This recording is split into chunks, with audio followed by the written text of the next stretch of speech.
할렐루야. 오늘도 말씀으로 주님과 동행하고 계신 여러분을 주님의 이름으로 축복합니다. 함께 보실 말씀은 이사야 6장에서 9장이 되겠습니다. 6장은 이사야가 선지자로 부름받는 그 순간이 기록되어 있습니다. 늘 드나들던 성전이 그날 완전히 새롭게 보이기 시작합니다. 하나님께서 보좌를 성전에 펴시고 거기에 앉아 천사들의 찬송을 받으며 그의 옷자락으로 성전을 감싸고 계신 것을 목격하게 되었습니다. 하나님의 영광 앞에 서게 되자 이사야는 자신이 죄인임을 고백합니다. 그건 마치 베드로가 예수님 앞에 섰을 때에 주여 나는 죄인으로소이다. 나를 떠나소서라고 고백한 것과 같은 경험이었을 것입니다. 하나님의 영광의 빛 앞에서 내가 얼마나 허물과 죄로 가득 찬 존재인지를 보게 되는 것이 진정한 신앙의 출발이라는 생각이 듭니다. 하나님께서 제단 숯불로 이사야의 입술을 정하게 하면서 죄를 용서해 주시고 이사야를 선지자로 부르매 이사야는 순종합니다. 하나님은 이사야에게 백성들이 이사야가 전하는 말을 듣지 않을 것이라고 말씀을 합니다. 이제 마음의 준비를 시키는 거죠. 왜냐하면 그것이 바로 그들의 극심한 죄악에 대한 하나님의 심판이기 때문이라고 말씀해 주십니다. 10절 후반부를 보면 염려하건대 그들이 눈으로 보고 귀로 듣고 마음으로 깨닫고 다시 돌아와 고침을 받을까 하노라 하고 말씀하십니다. 하나님을 자꾸 멀리 하다 보면 하나님의 이름으로 경고해도 귓전으로 듣게 되죠. 그래서 하나님에 대해 눈이 감기게 되고 귀가 닫히게 되는 것입니다. 그래서 마지막 심판을 향해 달려가면서도 그가 어디로 가고 있는지도 모르고 희락락하게 되는 이것이 바로 가장 무서운 심판인 것이죠. 이스라엘은 지금 그동안의 불순종으로 인하여 이제 그런 상황에 놓이게 된 것이죠. 그래서 이사야가 아무리 하나님의 말씀으로 경고하더라도 이 백성이 듣지 않을 것이다 라고 미리 일러 주십니다. 7장은 북이스라엘과 아람 연합군의 공격으로 두려움에 사로잡힌 아하스 왕을 이사야가 하나님의 말씀으로 위로하고 구원의 확신을 심어주는 내용입니다. 북이스라엘의 베가 왕과 아람의 르신 왕이 동맹해서 유다를 무너뜨리고 아하스를 대신해서 다보엘의 아들을 왕으로 세우려고 했던 것이죠. 다윗 왕조를 무너뜨리고자 했던 것입니다. 그 소식을 듣고 아하스가 두려움에 사로잡히죠. 그러나 하나님은 그들의 계획은 이루어지지 못할 것이며 북이스라엘이 65년 이내에 패망할 것임을 이사야를 통해서 알려주십니다. 아하스 왕이 그래도 하나님의 약속을 믿지 못하자 하나님은 불가능해 보이는 일을 얼마든지 행하실 수 있는 분이라는 것을 이제 나타내기 위해서 처녀가 아들을 낳게 되는 임마누엘의 기적을 베푸실 거라고 말씀합니다.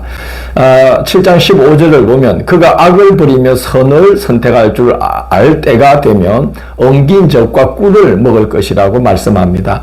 가난한 아이가 젖을 떼고 치즈와 꿀을 먹고 사리분별이 가능한 시기는 출생 후 약 3년 정도라고 합니다. 그러니까 3년 정도가 되면 이 사태가 해결될 것이라는 약속을 하고 계신 것이죠. 그러나 17절을 보면 이후 감당하기 힘든 시련이 닥칠 것이라고 경고합니다. 아수르의 침략을 예고하는 것이죠. 20절을 보면 아수르 왕을 가리켜서 하수 저쪽에서 새내어온 삭도, 하수 저쪽에서 새내어온 칼이라고 비유를 합니다.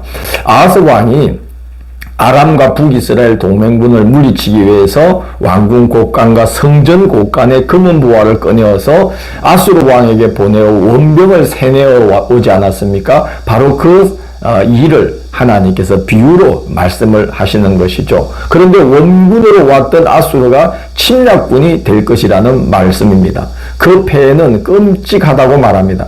21절 22절을 보면 그 상황이 이렇게 기록되어 있어요. 사람의 소유가 한 어린 암소와 2양 정도만 남게 되는데 그때 얼마나 많은 사람들이 죽게 되는지 그 어린 암소와 두 양에게서 나오는 젖과 치즈도 남아돌 지경이고 살아남은 자가 먹을 수 있는 것이라고는 그 젖과 치즈밖에는 없는 상황이 될 것이다 라고 경고를 하십니다. 8장은 아하스가 임마누엘의 약속을 믿지 못하자 또 다른 증거를 보여주십니다. 아하스에게 큰 서판을 가져와서 거기에 마헬, 살랄, 하스바스라고 써서 사람들이 볼 수 있게 하라 하시고, 또 이사야의 아내에게 아들을 이제 낳게 하시면서 그 이름도 마헬, 살랄, 하스바스라고 짓게 하십니다. 그 뜻은 노략이 속히 진행된다는 뜻이죠. 하나님께서 예고하신 대로 아람은 기원전 732년에, 북이스라엘은 기원전 722년에 아수르에 의해서 멸망합니다. 그 모습을 보고 유다 백성들은 기뻐하죠. 6절을 보면 이 백성이 천천히 흐르는 실로아 물을 버리고 르신과 르말리아의 아들을 기뻐하느니라, 이렇게 이제 그 상황을 빗대어 말씀하십니다. 실로아 물은 기온샘에서 발원해서 예루살렘 동편을 끼고 흐르는 아주 작고 가느다란 시냇물이 실로아 물입니다. 이것은 유다 백성을 향한 하나님의 은밀한 보호를 비유한 것인데요. 유다 백성들은 그 하나님의 은밀한 보호하심에 대한 그 믿음을 버리고 7절에 기록되어 있듯이 흉용하고 창이란 큰 아수, 대단해 보이는 아수르의 힘을 의지하고 아수르가 르신과 르말리아의 아들 베가를 무너뜨린 것을 보고 막 기뻐했다는 거죠. 그러나 8절을 보면 그 물이 유다에까지 흘러들어와서 유다 온 땅을 덮어버릴 것이라고 경고하십니다. 기뻐할 일이 아니라는 거죠. 침략군으로 유다까지 밀고 들어온다는 거죠. 9장은 장차 메시아를 보내어 이스라엘을 구원하실 것을 예고하십니다. 이런 은혜를 예비하셨는데도 교만하여서 불순종을 거듭하며 하나님의 불타는 진노를 겪게 되고야 말 역사도 이제 이어서 경고하십니다.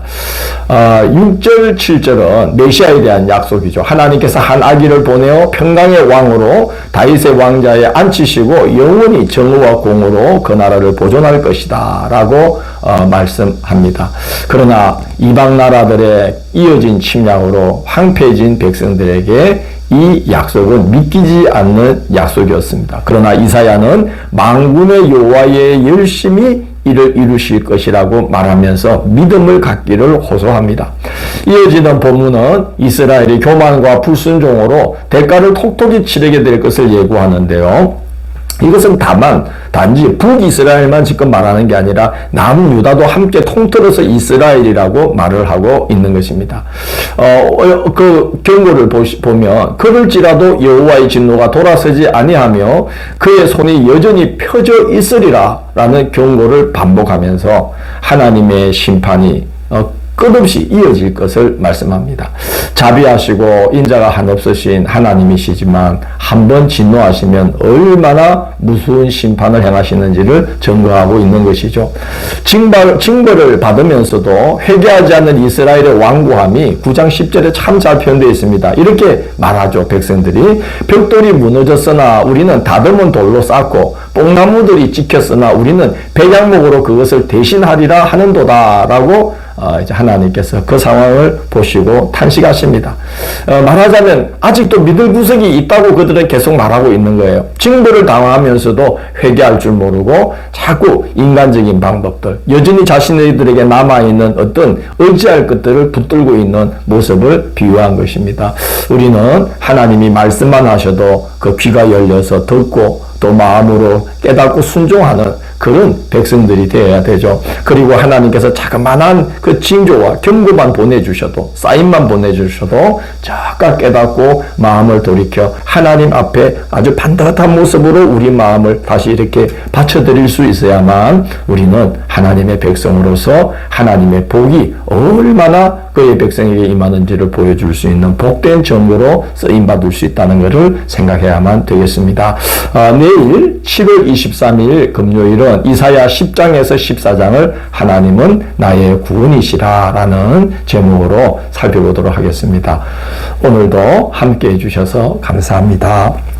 주님, 저희들의 평생이 하나님에 대하여 눈과 귀가 항상 열려있고 마음이 열려서 하나님의 뜻을 깨달아 잘 받들며 살아갈 수 있도록 인도하여 주옵시고, 항상 우리가 말씀과 기도로 살아가는 가운데 하나님과 교통함이 끊이지 않도록 축복하여 주옵소서. 예수님 이름으로 기도드립니다. 아멘.